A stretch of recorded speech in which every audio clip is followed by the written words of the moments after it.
मुख्तार जावेद साहब, सबसे पहले तो हमें ये बताएं कि फॉर्म 45 असली हैं या जाली हैं, इस बात का पता कैसे चलेगा? जी बहुत शुक्रिया। फाफन ने अभी कल ही अपनी एक बाकायदा प्रेस रिलीज जो है वो जारी की है और उसमें जो सूरत हाल जिस तरह की पैदा हो रही है उस हवाले से इलेक्शन कमीशन से यह मुतालबा किया है कि वो लीगली चैलेंज जो कॉन्स्टिट्यूंसीज हैं उनमें रिजल्ट ऑडिट किया जाए, क्योंकि अब खासी फिर देर हो जाएगी। और उस हवाले से मैं आता हूँ आपकी बात की तरफ। तो उस हवाले से हमने जो है 3 तरह की 3 स्टेज मेथडोलॉजी है वो उनके सामने रखी है, इलेक्शन कमीशन के सामने। पहली स्टेज ये है कि इलेक्शन के जो नताइज के फॉर्म्स हैं उनकी मुकम्मल दस्तयाबी हो, वो मुसद्दका हो, वो कंप्लीट हो और करेक्टनेस हो उनमें, और जिसे कहते हैं वो मौजूद हो। मुख्तार साहब जरा ये पहले स्टेप पे जरा 1 मिनट के लिए रुकिएगा।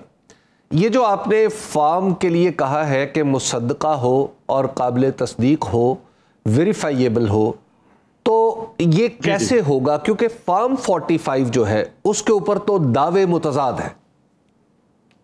जी अच्छा, फॉर्म 45 अभी मैं आपकी बात लेता हूं सर। फॉर्म 45 में एक कानूनी जो सुकम उसको कह लें वो ये है कि इसकी कोई 8 कापियां बनती हैं फॉर्म 45 की, और उन 8 कापियों में एक कापी जाती है आरओ की तरफ, एक जाती है इलेक्शन कमीशन को, एक ऑब्जर्वर को दी जाती है। इस तरह उसकी 8 कापियां, और एक वो जो है अपनी ऐप के जरिए उसका फोटो जो है वो भी जाता है। अब ये जो 8 कापियां हैं जो जाती हैं, इनमें से इलेक्शन एक्ट 2017 जो है, जो अभी लेटेस्ट एक्ट है, उसके अंदर कानूनी तौर पे ये चीज नहीं लिखी हुई कि इन 7-8 कापियों के अंदर कौन सी कापी मुसद्दका होगी। पहली चीज तो ये लेकिन कार्बन कॉपियां होती है ना सारी, इसलिए सारी मुसद्दका हो सकती है बैक वक्त।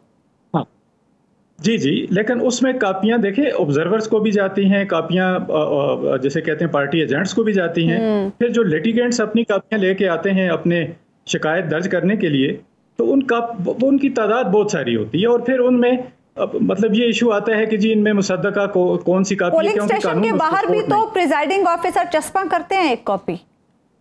जी बिल्कुल वो कापी एक वहां चस्पा होती है, फिर एक बाकायदा जैसे कहते हैं टेम्पर्ड बैग जिसे कहते हैं, उसमें सील करके डाल के वो भेजी जाती है आरओ की तरफ। एक कापी जो है प्रिजाइडिंग ऑफिसर बाय हैंड जाके आरओ को देता है। और एक कॉपी ईएमएस पे भी तो अपलोड की जाती है। प्रिजाइडिंग ऑफिसर के लिए फर्ज है कि वो पोलिंग स्टेशन के अंदर रहते हुए उसकी पिक्चर बना के ईएमएस पे अपलोड करे।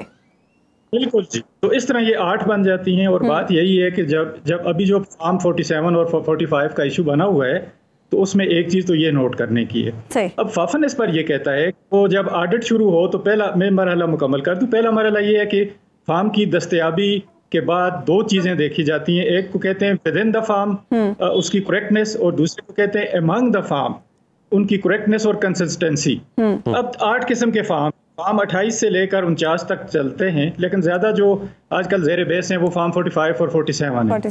अब 45 और 47 अगर आपस में मैच नहीं करता, क्योंकि 47 अबूरी फॉर्म होता है, 45 जो है वो रिजल्ट ऑफ काउंट होता है, वो अगर मैच नहीं करता तो बड़ा क्लियर ये है कि वहाँ गड़बड़ है और उसको चेक किया जाए और उसको फिक्स करके उसके ऊपर नतीजा निकाला जाए। जो दूसरा मरहला फाफन स्टेप जो है वो मुतालबा कर रहा है वो ये है कि जो इंतखाब के नताइज की गैर मुसद्दका जो फॉर्म्स हैं उसकी वजह से जो असरात पड़ते हैं, किसी उम्मीदवार पे पड़ते हैं, किसी को हार जाता है, किसी को ज्यादा मिल जाते हैं, तो उसके लिए इस्लाही इक़दामात किए जाएं, उसको करेक्ट किया जाए। और तीसरी आखिरी स्टेज जिसके लिए फाफन ने कल अपनी प्रेस रिलीज भी जारी की वो ये है कि जब ये तयन हो जाए तीसरी स्टेज पर कि जो फॉर्म्स के अंदर कमी पेशी हुई है, ओमिशन या कमीशन हुआ है, जानबूझ के हुआ है या गलती से हुआ है, तो फिर एक्ट के मुताबिक जो तलका ऑफिशियल्स हैं उनकी अकाउंटेबिलिटी बहुत मस्ट है। तो मुख्तार साहब ये बताइएगा कि आपको इलेक्शन कमीशन के अंदर ये एबिलिटी नजर आती है कि वो ये कर सकता है? मेरा ख्याल है कि एक तो ये है कि उनकी जिम्मेदारी है, इलेक्शन कमीशन की जिम्मेदारी है, और फाफन फिर इसके लिए फाफन का मुतालबा ये है कि वो गैर जानबदार ऑब्जर्वर को सामने रखें, उम्मीदवारों को रखें, वो एक ऐसी कमेटी बने जिस कमेटी पे किसी का एतराज ना हो, उनके सामने तीनों जो स्टेज मैंने बताए कि वो फार्म की तस्हीह भी उधर हो। अगर फार्म देखें जो विद इन द फार्म जो करेक्टनेस और कंप्लीशन है वो ये है कि फार्म 45 अगर मुकम्मल ही नहीं है तो अबूरी फार्म कैसे बन गया?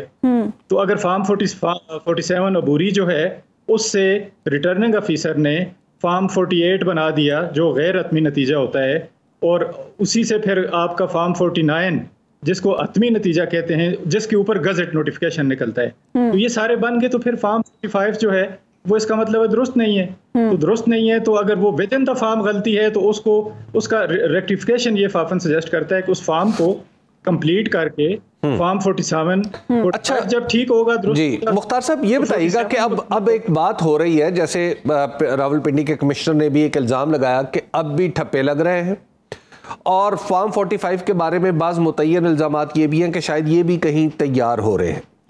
तो जाली और असली में फ़र्क किया जा सकेगा?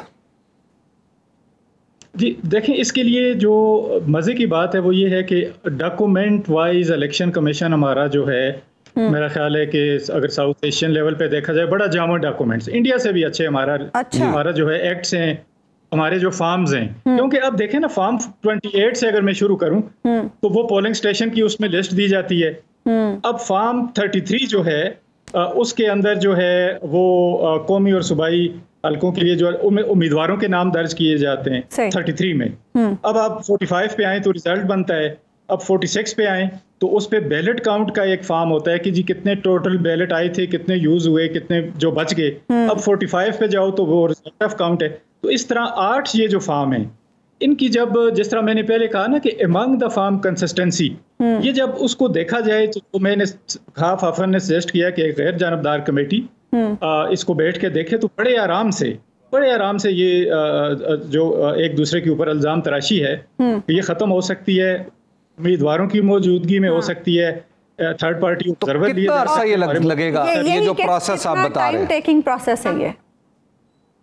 मतलब टाइम तो सर इसमें लगेगा, टाइम तो डेफिनेटली लगेगा। अब ये उनकी वेल पे डिपेंड करता है। देखें 2017 का जो एक्ट बना था उसमें हमारी पार्लिमान ने इलेक्शन कमीशन को ये जिम्मेदारी भी दी थी और उसको ये कैटेगोरिकली कहा था कि आने वाले इलेक्शन जो हैं वो साफ शफाफ हों और उसके लिए हम आपको हर तरह की सपोर्ट करेंगे। तो जिस तरह के ये जो जिसे कहते हैं ना रिजल्ट मैनेजमेंट प्रोसेस जो है वो शार्ट ऑफ लीगल रिक्वायरमेंट था, तो अब इसकी जिम्मेदारी तो फिर जानी चाहिए उन इदारों को जो जिनकी वजह से ये कोताही हुई है, और ये जिम्मेदारी भी है कि वो उसको दुरुस्त भी करें, क्योंकि इसके साथ पूरा मुल्क जो है उसका मुफाद जुड़ा हुआ है। अगर आप गैर जानिबदार और बेलाग तज्जियों और तबसरों में दिलचस्पी रखते हैं तो अभी सुनो न्यूज़ का YouTube चैनल सब्सक्राइब करें और बेल आइकन पर क्लिक करें।